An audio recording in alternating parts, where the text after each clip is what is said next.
কেমন আছো সবাই? আজকে যে জিনিসটা তোমাদেরকে দেখাবো সেটা হচ্ছে যে ডু প্রশ্ন, ডাস প্রশ্ন এবং ডিড প্রশ্ন কিভাবে আনসার করতে হয়। হ্যাঁ, ডু প্রশ্ন, ডাস প্রশ্ন এবং ডিড প্রশ্ন কিভাবে আনসার করতে হয়, একদম খুব ইজিলি একটা বিষয় খেয়াল রাখতে হবে। ডু কোশ্চেন যদি আমাদের থাকে, আমরা যখন আনসার করব তখন আমাদের ভাবটা মেইন হয়ে যাবে, মেইন ভাব অথবা বেস ভাব, তাই তো?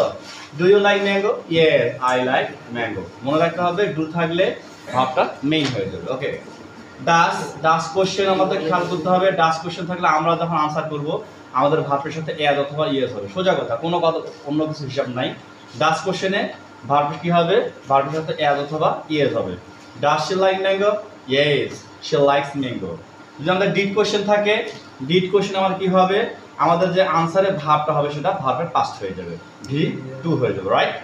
Did they like mango? Yes, they like mango. Okay, thank you.